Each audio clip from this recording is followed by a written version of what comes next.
નમસ્કાર મિત્રો, હું છું દીશુ ને દીશુની દુનિયામાં આપનું સ્વાગત છે. સો કેમ છો બધા? આશા રાખું છું કે બધા હશો. તો હવે અત્યારે હું રેડી કરું છું ઢોસાનો માવો એન્ડ સંભાર્યું.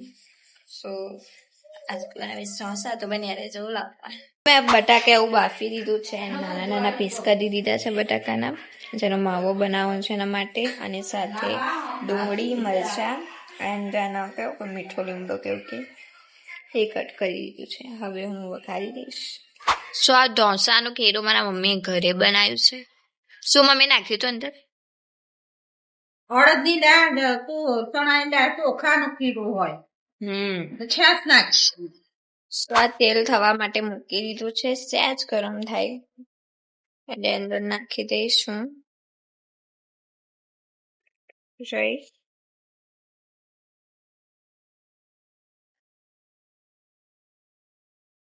સાથે સાથે આમાં જીરું પણ લેવાનું છે થોડું. સહેજ રહીને જીરું એવું થઈ જાય એટલે અંદર આપણે બટાકા એવું નાખી દઈશું. આ હલ્દી નાખી દીધી છે.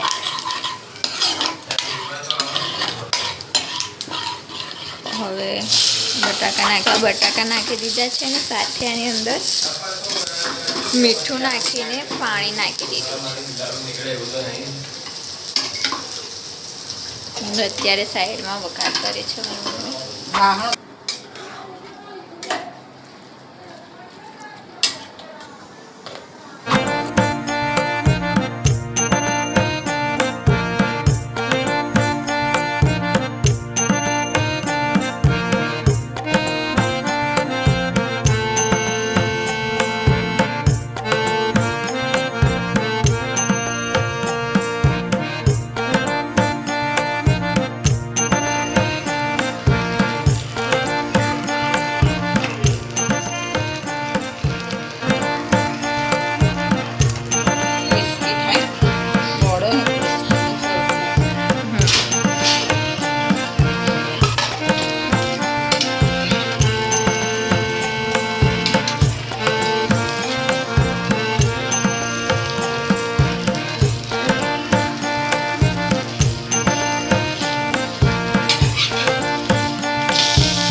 કેવું બન્યું નીરવ?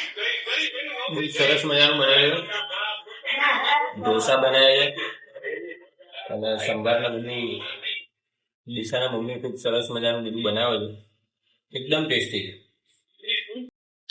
સો મિત્રો, અત્યારે ફાઇનલી હું બેસી ગઈ છું ફ્રી થઈને. જો કે રાતના વાગી ગયા છે 12 એન્ડ આજે સાંજનું એટલું બધું કંઈ શૂટ થઈ શક્યું નથી. એનું કારણ એ છે કેમ કે આજે સવારે બી લેટ ઉઠ્યા હતા. લેટ ઉઠીને અમારે લોકોએ ઢોસા એવું બનાવવું હતું.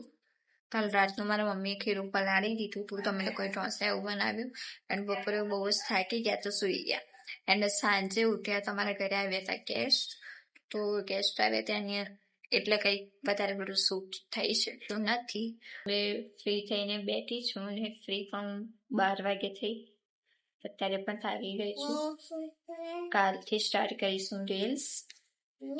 ખાસો ગેપ આવી ગયો છે વચ્ચે રીલ્સો બનાવવામાં, બટ હવે કાલથી ફાઇનલ સ્ટાર્ટ કરી દઈશું રીલ્સ એવું. એન્ડ બસ હવે નાની મોટી અપડેટ્સ તો આપીશ તમને. તો તમને મારા વિડીયોઝ ગમ્યા હોય તો લાઈક કરજો, ચેનલને સબસ્ક્રાઈબ કરજો ને તમારા અભિપ્રાય પણ કમેન્ટ બોક્સમાં જણાવજો. તો જય ખોડિયાર માતા.